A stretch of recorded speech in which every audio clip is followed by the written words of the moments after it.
Entonces, ¿desde dónde? Desde Desde el arriba. principio, pues desde la recursión. Desde lo operacional Byron. Desde acá. Ajá. Listo. Entonces, tenemos aquí simplemente como vamos a mirar si el operacional Python se encuentra dentro de la base de datos, por así decirlo. Entonces, por diferentes ciclos if, vamos a evaluar si se encuentra dentro de nuestra base de datos, ¿cierto? Entonces, esto podría ser de esta manera, pero miren entonces que se va como cada vez corriendo más hacia la derecha. Otra forma de hacer esto, un poco más óptima, sería como con el operador el if. Entonces lo que va a hacer el if es simplemente evaluar las condiciones una tras otra. Entonces hace como esto un poco más eficiente. Entonces estos dos códigos son como equivalentes. Entonces tenemos como que el operacional es igual a Oscar, ¿cierto? Entonces, inicialmente va a evaluar si es igual a Andrés. Si esto no se cumple, va a evaluar si es igual a Natalia. Y así sucesivamente hasta que no se cumpla ninguna de estas condiciones, ¿cierto? Y se parta la parte de else o alguna de ellas sea verdadera. Entonces, en este caso, como Oscar es igual a Oscar, va a imprimir en pantalla esta parte de aquí. Listo. Entonces llegamos pues con las expresiones condicionales. Entonces estas simplemente son formas un poco más eficientes de realizar operaciones también con el if y el else. Entonces consideremos, asignamos una variable x igual a 20, ¿sí? Luego vamos a decir que y va a tomar un valor dependiendo de de la condicional de x. Entonces va a tomar el valor de 10 si x es, es mayor a 10 o va a tomar el valor de menos 10 si esto no se cumple. En este caso, como es 20 y es mayor a 10, va a tomar el valor de 10. Entonces noten que esto es un código equivalente a la misma línea que tenemos allá arriba. Entonces son formas más eficientes de hacer lo mismo. Entonces, otra cosa importante de esto es el uso de los paréntesis, porque dependiendo de los paréntesis, Python va pues, a retornar diferentes valores. Entonces, notemos que tenemos la misma expresión y simplemente estamos alterándola por el uso de los paréntesis y nos está dando diferentes resultados. En este caso 10, aquí 190 y aquí menos 10. Otra forma de hacer esto es también como al momento de imprimir variables dentro, pues en pantalla. Entonces, en este caso, concentrémonos en la primera parte de acá. Entonces tenemos que x es igual a 0. Y queremos imprimir, digamos, por así decirlo, si hay archivos o no dentro de cierta carpeta. Entonces, eso simplemente son dos formas de imprimir cosas en pantallas, dependiendo de variables que se encuentren en memoria. Entonces, estos corchetes, no, estas llaves, ¿sí? Van a estar entonces enlazadas a este primer argumento dentro del format. Y esta parte de acá va a estar entonces enlazada a la última parte de acá. Entonces noten que pues están siguiendo la misma ordenación de Python, la 0 y el 1. Entonces, dependiendo de que el valor que tome x, él va a decir, nos va a dar la misma variable x o nos va a decir que no hay, ¿cierto? Entonces, como x no es diferente de 0, nos va a decir en este caso que no hay. Y luego vamos a colocar la s o no, dependiendo también si x es igual o diferente a 1. Entonces, en este caso nos va a decir que no hay archivos. Entonces, así podemos como imprimir cosas en pantallas de una forma bonita. Luego sigue entonces la evaluación en cortocircuito. Entonces conseguiremos que A es igual a 3 y 1 dividido entre A es igual a 0.33.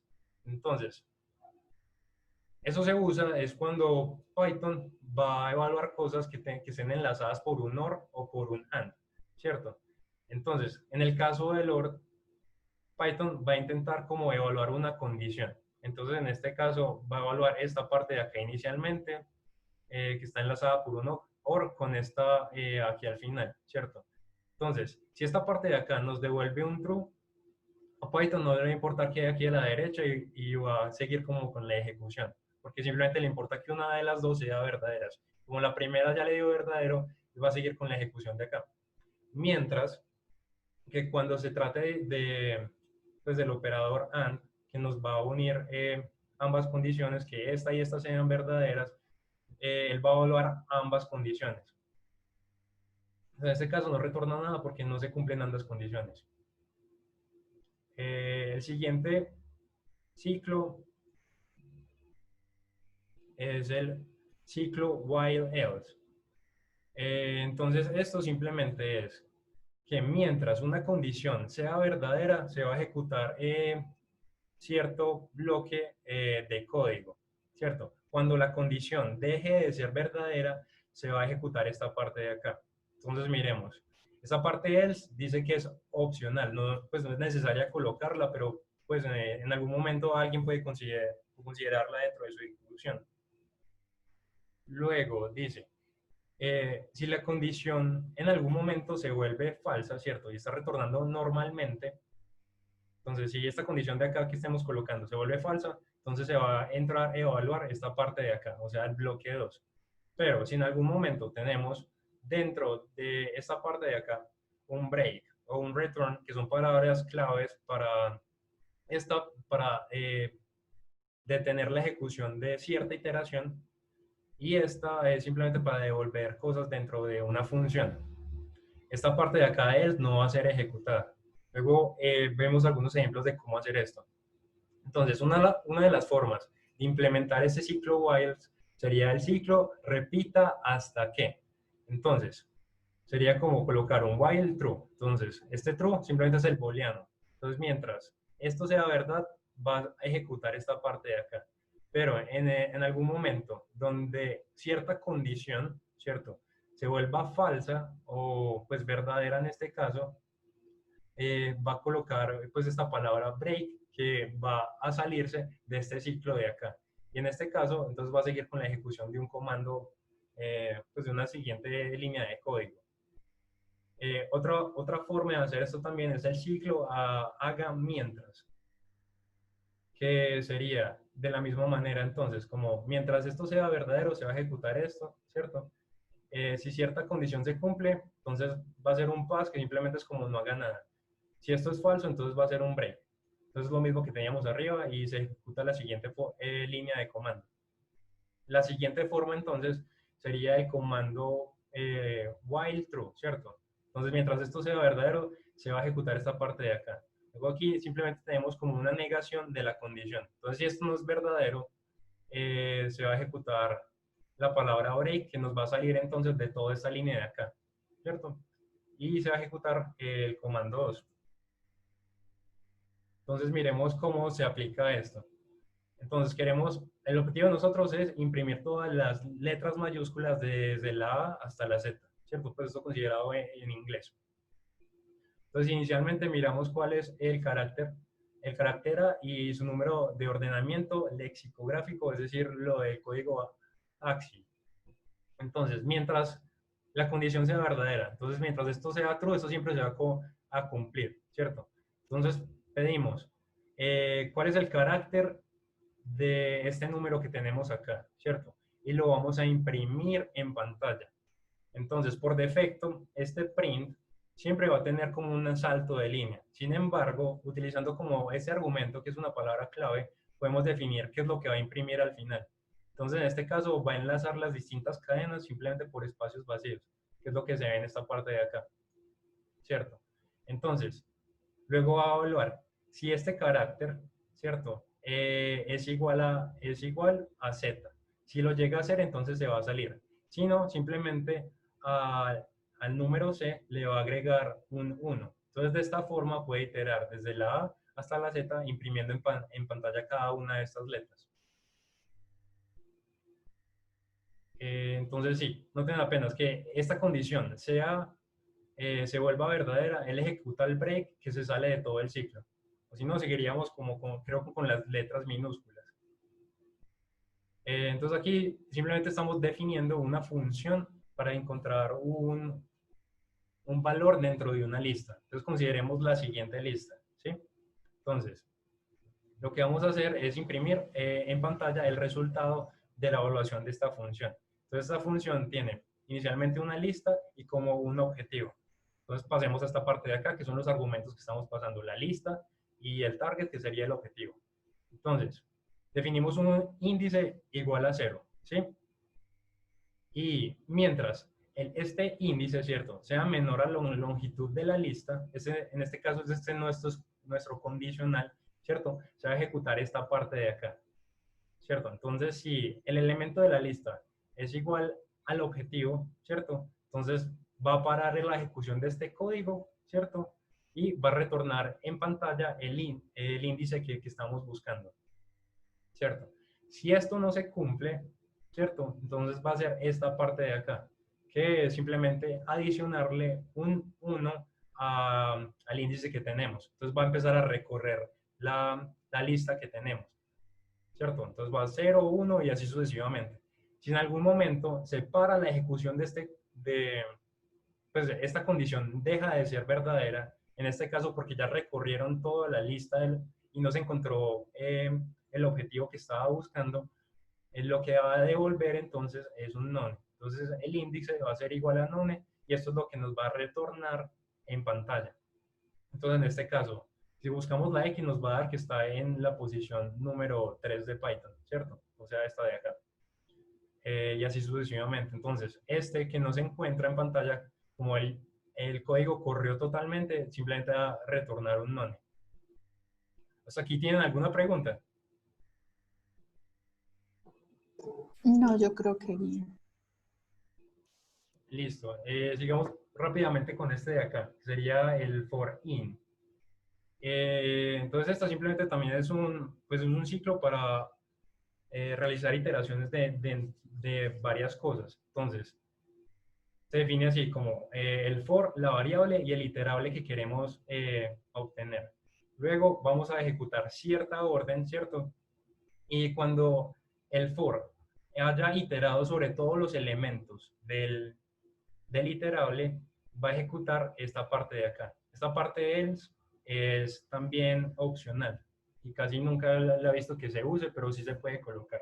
Entonces recordemos que un iterable simplemente es un tipo de datos en el que se puede iterar cada uno de sus elementos. En este caso se refiere a listas, tuplas, diccionarios. ¿Sí? Entonces aquí el in no es igual al operador in. Entonces miremos, formas de hacer un for simplemente sería como hacerlo en un rango. Entonces podemos como for i en el rango desde el 0 hasta el 4 vamos a imprimir la variable i. Y dentro de cada uno de los ciclos, él va a empezar entonces a tomar cada uno como de los elementos. Entonces en este caso voy a iterar desde el 0 hasta el 4. También podríamos entonces iterar dentro de cierto elemento. En este caso tenemos entonces la cadena definida como distintos números, distintas letras. Entonces podemos iterar en el rango de la longitud de la cadena y mirar entonces como cada una de las posiciones dentro de la cadena, por así decirlo. Estas dos, sí, son parecidas. Esto simplemente lo que está cambiando es que estamos retornando cada uno de los elementos dentro de nuestra cadena. Aquí retornamos como simplemente el iterante y aquí ya estamos pidiendo que nos retorne cada uno de los elementos dentro de la cadena. Otra forma de hacer esto, pues esto mismo, sería simplemente iterar directamente sobre el elemento. Entonces creamos un iterante, noten que podemos utilizar cualquier variable. Entonces en este caso, for letras dentro de esta cadena, vamos a imprimir la letra. Y dentro de cada una de las iteraciones, él va a tomar pues cada uno de los elementos distintos. ¿Sí? En este caso, entonces podríamos como combinar también distintos ciclos. En este caso vamos a combinar un for con un if, dependiendo de lo que tengamos.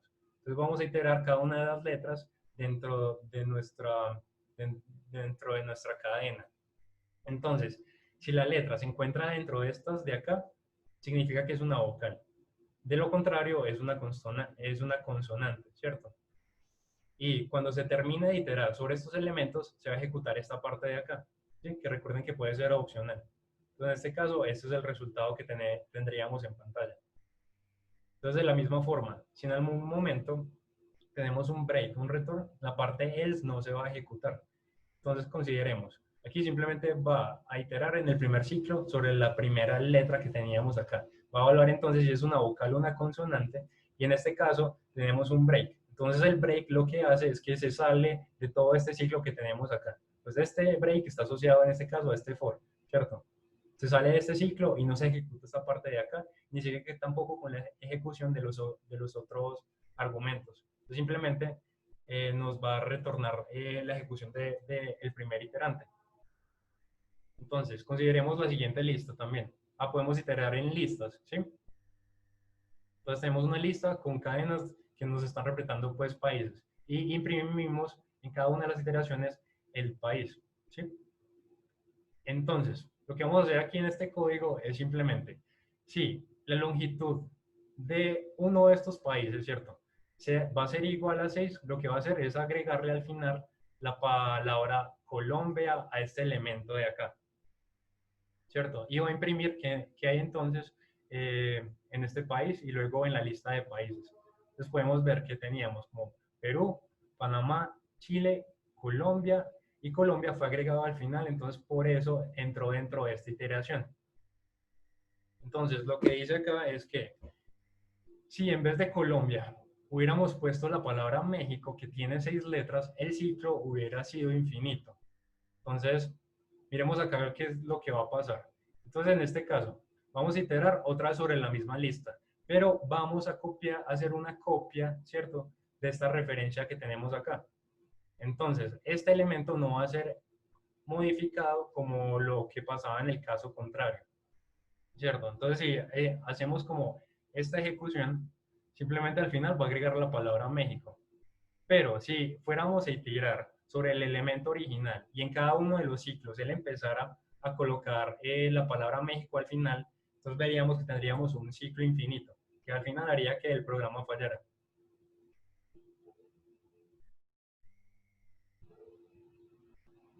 Entonces paremos su ejecución.